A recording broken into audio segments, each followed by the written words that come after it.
ऐसे गिराए। आप इस बच्चे को देखो।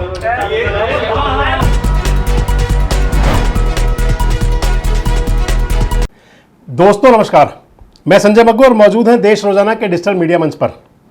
आपके बीच एक ऐसे मुद्दे को लेकर हूं जिससे आप कहीं ना कहीं जरूर उस मुद्दे का सामना करते होंगे, आमना सामना आपका होता होगा और उसमें कई बार ऐसी घटनाएं घट जाती हैं कि जिसके अंदर किसी की जान तक चली जाती है।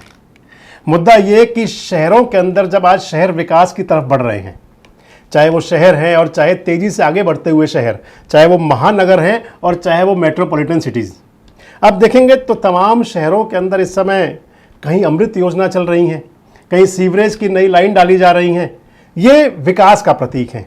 लेकिन ऐसा विकास किस बात का जब वो किसी की बलि ले ले, किसी की जान ले ले, और उसके बाद भी अगर किसी की जान चली जाए उसके अंदर पुलिस सुनवाई ना करे, खाकी गौर ना करे, महीनों महीनों बीत जाए किसी की जान गए हुए और उस पर किसी प्रकार का एक्शन ना हो। अदालतों के चक्कर, पुलिस थानों के और संबंधित संस्थाएं, अगर वो नगर निगम है या किसी और प्रकार की महानगर की किसी प्रकार की संस्था है जो विकास कार्यों से जुड़ी हुई है या वहाँ का जो ढांचागत स्वरूप देखती है, वहाँ के चक्कर लगाते लगाते अगर व्यक्ति परेशान हो जाए तो फिर ज़रूर आप भी इस मेरी वीडियो को देख करके सोचेंगे, ज़रूर आप व्यवस्था को भी सोचेंगे, आप ऐसे विकास को भी सोचेंगे और फिर आप अंत में एक बात और सोचेंगे कि खासकर ऐसे लोगों के साथ जो गरीब लोग होते हैं, असहाय होते हैं या कहीं प्रवासी होते हैं, कहीं और से जाकर के कहीं बसते हैं, तो उनके साथ ऐसा क्यों होता है। दरअसल सारा जिक्र आपसे इसलिए कर रहा हूं कि 3 दिन पहले फरीदाबाद की जो कोर्ट है, अदालत है, वहां जाना हुआ और वहां पर एक पीड़ित व्यक्ति मिले। पीड़ित व्यक्ति का नाम है राधो साहब। राधो साहब मूलतः बिहार के रहने वाले हैं।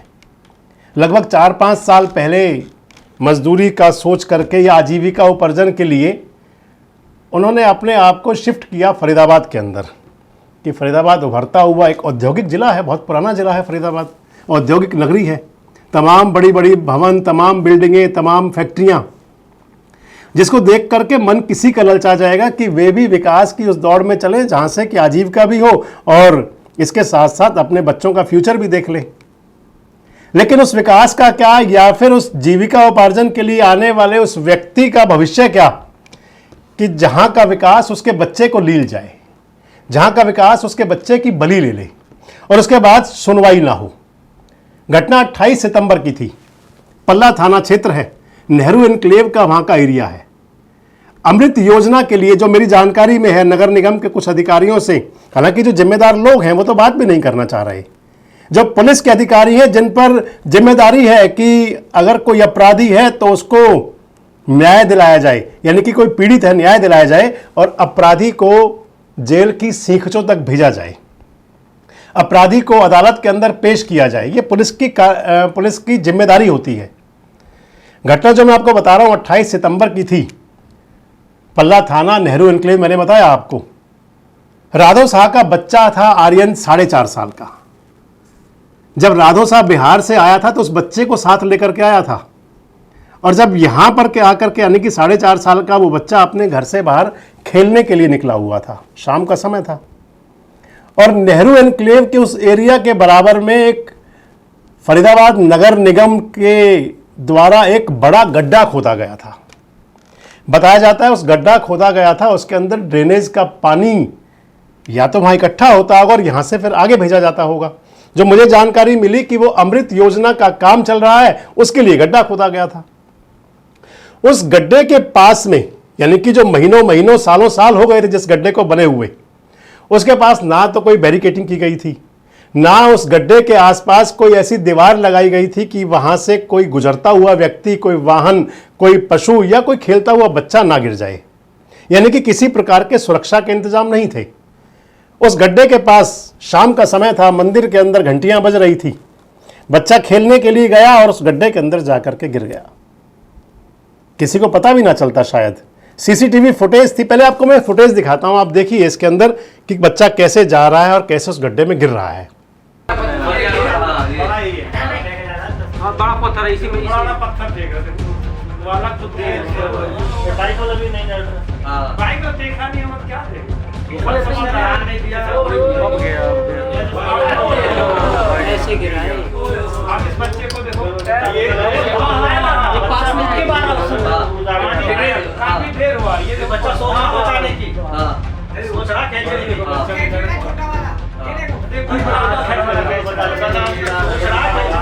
कोई है भी नहीं ना यहाँ पे ये फोन रखा देखो अच्छा इसको तैरना आता है तैरने नहीं आते इनको तैरने नहीं आते ये हमारा जीजा भैया अच्छा ये तो वो तो रवि भाई है। चला गया अरे देखो सबको बुला बच्चे लेके जिसको तैरना नहीं आता क्या करे हाँ तैरने नहीं आते जितना स्टाफ है यहाँ पर सब पाइप से सब अरे वो पाइप इसका मतलब ये बच्चा नीचे ही चला गया चला गया शुरुआत में दुख किया तो ये वहां के कैमरे की सीसीटीवी फुटेज थी 28 सितंबर की, जिस दिन बच्चा गड्ढे में गिरता है।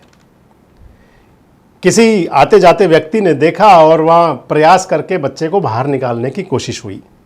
बच्चे को बाहर निकाला गया और बच्चे को बाहर निकालने के बाद में अस्पताल ले जाया गया। एक पहले प्राइवेट हॉस्पिटल में, प्राइवेट हॉस्पिटल वालों ने कहा कि आप इसे किसी बड़े हॉस्पिटल में लेकर के जाएं। बड़े हॉस्पिटल लेकर के गए तो वहाँ बच्चे की मौत हो गई। डिक्लेयर कर दिया कि डेड है, यानी कि गड्ढे में गिर करके बच्चा अपनी जान गंवा बैठा। पुलिस को शिकायत हुई। पुलिस ने शिकायत पर मौके पर जा करके या फिर पोस्टमार्टम मोर्चरी में जा करके, घटना तो मौके की भी देखी होगी, पुलिस ने उसके अंदर मुकदमा दर्ज कर दिया। एफआईआर दर्ज हो गई और एफआईआर दर्ज हुई 304 की। मैं आपको बताऊं तो 304 का जो, हालांकि जब ये घटना दर्ज हुई है तो वो आईपीसी में हुई है और उसके बाद में अब इस समय जो न्याय संहिता बन चुकी है वो भारतीय दंड संहिता, भारतीय न्याय संहिता बन चुकी है। आईपीसी के अंदर मामला दर्ज हुआ, 304 धारा लगाई पुलिस ने। 304 का मतलब होता है कि कोई ऐसा अपराध जिसे संज्ञेय माना जा सकता है, जिसमें यह लगता हो कि ऐसी लापरवाही से किसी की जान जा सकती है। अगर आप आईपीसी में देखें या पुरानी जो धाराएं दफाएं लगती थी या फिर आज की अगर आप कानून की पुस्तक में देखें तो 304 है जो पुरानी थी, जिसको भी नया नाम दिया गया, शायद मैं उससे अनजान हूं, देख करके आपको मैं भी बता दूंगा उसे भी। लेकिन वो 300 जो धाराएं हैं केवल भारत, उसके अंदर 5-6 कानून चेंज हुए हैं, अमेंडमेंट कुछ हुए हैं, लेकिन पुराने जो हीनियस क्राइम की बात थी वो वही धाराएं लगती हैं। 304 का मतलब हुआ करता था जिसमें आईपीसी के तहत केस दर्ज हुआ कि ऐसी लापरवाही जिससे लगे कि किसी की जान जा सकती है, यानी कि नगर निगम के अधिकारियों की ऐसी लापरवाही जिससे पता था कि इसमें किसी की जान भी जा सकती है। ये लापरवाही वाला जो अपराध है ये संज्ञेय अपराध की श्रेणी में आता है। कानून की पुस्तकों के अनुसार या जो वकील होते हैं आप उनसे बात करें तो फिर ये संज्ञेय अपराध की श्रेणी में आता है, यानी कि आपको पता है कि आप एक कोई ऐसा काम कर रहे हैं जिससे कि किसी की जान भी जा सकती है। 304A और 304 में यही फर्क है। अगर 304A के अंदर मुकदमा कोई हुआ करता है तो उसमें हुआ करता है कि लापरवाही, गफलत से मौत, और 304 होता है ऐसी लापरवाही करना जिससे किसी की जान जा सके। आपको एक महत्वपूर्ण बात दोस्तों और बताता हूं। ये जो गड्ढा था, ये गड्ढा लगभग सालों साल से था। नगर निगम के एक अधिकारी से मेरी बात हो रही थी तो बता भी रहे थे कि अमृत योजना का कैमरे के सामने आने से मना किया उन्होंने। बता रहे थे कि अमृत योजना का काम बहुत लंबे समय से चल रहा है। मैं आपको यहाँ ये भी ध्यान जरूर दिला दूं कि पूरे हरियाणा के अंदर कई शहरों में अमृत योजना के तहत सीवरेज और पेयजल की लाइनें बिछाई गई और इस काम को शुरू किया गया था मनोहर पार्ट 1 की सरकार में, यानी कि 2014 से 2019 की सरकार। उसके बाद 5 साल और निकल गए और अब तीसरा टर्म आ चुका है। अमृत योजना, अगर मैं ये कह दूं कि कई शहरों के लिए तो विश्व योजना बन चुकी है। खैर, कभी फिर चर्चा करूंगा आपसे। बात अभी एक बच्चे की मौत का सवाल है। पुलिस ने एफआईआर दर्ज कर ली। एफआईआर दर्ज करने के बाद अभी 2 महीने तक ना तो पुलिस ने किसी को गिरफ्तार किया, ना इसके अंदर पुलिस का कोई ऐसा एक्शन नजर आया। अगर यह घटना किसी शहर के किसी बड़े व्यक्ति के साथ होती तो फिर शासन प्रशासन भी जागता, नेता भी भागते, और या फिर किसी ऐसे एरिया में होता जहां से कि सबको दिख सकता होता, क्योंकि एक छोटी कॉलोनी में था, एक गरीब का बच्चा मर गया तो गरीब के बच्चे से क्या फर्क पड़ता है, ना शासन को, ना प्रशासन को, ना जिम्मेदार अधिकारियों को। उस मामले में जो होना चाहिए था, जिस पर एक्शन होना चाहिए था, आज तक का एक्शन ये है कि पुलिस ये कहती है कि हमने चिट्ठी लिखी है नगर निगम को। होना ये चाहिए कि अगर किसी सरकारी अधिकारी पर कोई आरोप लगे तो फिर पुलिस के पास एक एक्शन हुआ करता है, जो पहले जब ये मामला हुआ उस समय सीआरपीसी थी। हुआ ये करता है कि अगर किसी सरकारी अधिकारी पर आरोप लग रहा हो तो उस अधिकारी को जांच में शामिल करने के लिए, तलब करने के लिए पुलिस उनके जो विभाग के उच्चाधिकारी होते हैं उनको सीआरपीसी की सेक्शन 197, जो इस समय बीएनएसएस यानी कि भारतीय न्याय संहिता के तहत 218 हो चुका है, उसके तहत एक नोटिस भेजता है और फिर जांच में शामिल करने की बात करता है। लेकिन यहाँ पुलिस को ज़रूरत नहीं पड़ी। पुलिस तो उनसे ये मांग रही है, जो मेरी जानकारी है, थाना प्रभारी से हमने बात करने की कोशिश की हमारी संवाददाता साथी ने, तो वहाँ के थाना प्रभारी कहते हैं कि इसकी रिपोर्ट तो केवल जो पुलिस के प्रवक्ता है वो बता पाएंगे कि एक्शन क्या हो रहा है। बड़ी बात है, थाना प्रभारी कम से कम ये तो बता सकते हैं कि इस मामले में उनकी पुलिस का एक्शन क्या है, क्योंकि क्या पीआरओ के पास सारी एफआईआर और सारी घटनाओं की जानकारी हो सकती है।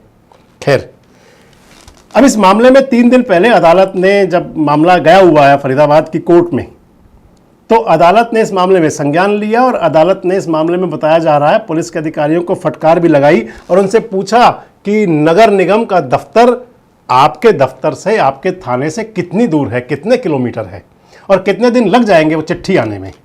लेकिन मैंने आपसे पहले कहा कि हुआ क्या करता है कि अगर कोई प्रभावशाली व्यक्ति का मामला हो तो उसमें शासन भी जागता है, प्रशासन भी जागता है, सरकारें भी जागती हैं, अधिकारी भी जागते हैं। लेकिन जब गरीब की बात आती है तो फिर उसको उम्मीद न्याय की केवल अदालत की चौखट से होती है। संभवतः अदालत इसके अंदर न्याय करेगी भी, होगा भी, लेकिन बात यह आ जाती है कि आखिर 2 महीने तक, 28/9 की घटना थी, आज 27/11 हो गई, 2 महीने हो गए। 2 महीने के अंदर पुलिस का एक्शन केवल एक चिट्ठी लिखने तक सीमित क्यों रह जाता है? मैं आपको पहले सुनाता हूं उस बच्चे के पिता की बात जो बता रहे थे। इसका मैंने बताया आपको, आर्यन का पिता राघव साहब। सुनिए राघव क्या कह रहे हैं। और अब आपको मैं मिलवाता हूं आर्यन के पिता से।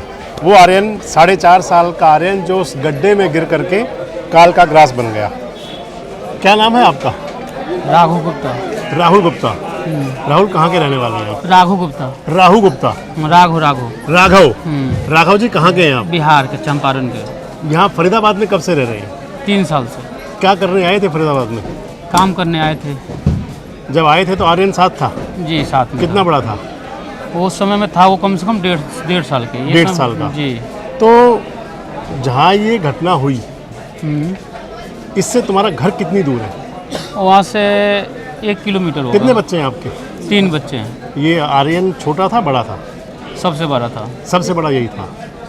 सबसे बड़ा आर्यन था? हाँ, सबसे बड़ा। इससे छोटे, आर्यन से छोटे 2 बच्चे और हैं? जी। स्कूल जाता था पढ़ने? जी, स्कूल जाता था पढ़ने। कब से डाला था स्कूल? स्कूल मोटा मोटी हो गया 1.5 साल हो गया। 1.5 साल से स्कूल जाता था। जिस गड्ढे में आर्यन गिरा, जी, वो गड्ढा कब से था वहाँ पर? कम से कम 4-5 साल से था। बच्चे वहाँ खेलते होंगे और भी काफ़ी? हाँ, बच्चे तो खेलते रहते हैं। मंदिर वहाँ पे है, 3 मूर्ति मंदिर है वहाँ पर, सब बच्चे खेलते रहते हैं। हाँ, तो कभी कोई पहले भी उस गड्ढे में आसपास कोई हादसा हुआ? कोई गाय गिरा था। उस समय में कोई सुनवाई नहीं हुआ। कितना टाइम पहले? मोटा मोटी बच्चे के कान से मोटा मानिए ना 3-4 महीने पहले। अच्छा, 4 महीने पहले उसी गड्ढे में गिर करके एक गाय मर गई थी? हाँ, गाय मर नहीं थी वो, गाय गिरी थी, वो गली वाले निकाल दिए थे गाय। अच्छा, एक गाय गिर गई थी, बच्चे को, गाय को। उस टाइम शिकायत की थी नगर निगम को, पुलिस को, किसी को? मैं लोगों ने गली वाले के किए होंगे। अच्छा, गली वाले लोगों ने शिकायत पुलिस को की या नगर निगम में की? नगर निगम में किए होंगे। तो नगर निगम के अधिकारी उस टाइम नहीं आए थे वहाँ पर? अभी नहीं आए थे, अभी भी नहीं आते हैं। अच्छा, जिस दिन ये हादसा हुआ कौन सी तारीख थी? वो शनिवार थी, 28 तारीख थी। 28 सितंबर। जी, मैंने देखा आपके एफआईआर, 28 सितंबर शनिवार था। जी। टाइम क्या था? लगभग 3:30 बजे। तो बच्चा खेल रहा होगा बाहर? हाँ। आप लोग कहाँ थे? ऑफिस में थे। अच्छा, आप ऑफिस में नौकरी करते हैं? जी जी। और आपकी पत्नी? पत्नी घर पे थी। पत्नी घर पे थी। कैसे पता चला कि बच्चा गड्ढे में गिर गया? वो भाभी है, वो कॉल करी, ऐसा बात है, तो हम लोग भाग के आए, तो हॉस्पिटल गए। हॉस्पिटल गए, निकाला किसने वहाँ से गड्ढे से? वहाँ पर एक बगल में है बंदा, वो काम करता है ना, तो उसको पता चला तो वो जाकर कूद के निकाला। बच्चे को निकाला, हाँ। हॉस्पिटल गए। हाँ, हॉस्पिटल जाते जाते वो बहुत घोषित हो गया था वहाँ हम्म, पर। हम पहुँचे हॉस्पिटल में तब बच्चे के एठे में डाल दिए थे फ्रीजर में। हम्म, उसके बाद दूसरा दिन पोस्टमार्टम हुआ हम्म, तब लाश मिला। हम्म। उसके बाद मेरे पास कोई नहीं आया। थाना, शिकायत कब की पुलिस को? पोस्टमार्टम हुआ, को शिकायत हाँ हुई हाँ, होगी? पुलिस वाले को इतना दिन हो गया, 2 महीना हो गया, कोई सुनवाई नहीं है। हम्म, कभी भी ना कभी कुछ फ़ोन करने भी नहीं, जल्दी नहीं सुनते हैं, हम्म। और ना वो वहाँ से कोई रिपोर्ट आयोग मिलता है। जो पुलिस का जांच अधिकारी गए उसके पास आप लोग? गए थे थाने में कई बार, कोई सुनवाई नहीं देता है। नगर निगम में गए कभी? नगर निगम में नहीं गए नगर निगम में नहीं गए। ना, नगर निगम में नहीं गए ना, नगर निगम के बंदा कोई हम लोग के पास आया। ये अब मैं एक वीडियो देख रहा था जिसमें अब गड्ढे के पास फेंसिंग हो रखी, दीवार हुई है। ये कब की गई? ये घटना के बाद हुई है, 2 दिन बाद। उसके 2 दिन बाद? जी। उसके बाद उन्होंने वहाँ पे फेंसिंग कर दी। उसके बाद कोई वहाँ पे आते हैं अधिकारी? क्या पानी तो अब भी भरता नहीं, होगा? कोई नहीं आता है। कोई नहीं आता। नहीं, क्या चाहते हो सरकार से? कार्रवाई हो वो सब बंदे को। हम्म, मेरा तो बच्चा चला गया ना, हम्म, तो सबको वो कार्रवाई हो। हम्म, कार्रवाई होगा तो कोई और बच्चे के साथ नहीं होगा। हम्म। उनका बच्चे के साथ होता तो उनको भी पता चलता। कोई का तो बच्चा होता है ना, जिसका बच्चा गया है उसको पूछिएगा कि उसका सामने कंडीशन क्या होता है। आज कोर्ट में कैसे आए हो? कोर्ट में आए हैं, कोई सुनवाई नहीं हो रहा था, तो मैं सोचा कोर्ट में चलता हूँ, कुछ करूँगा। हम्म,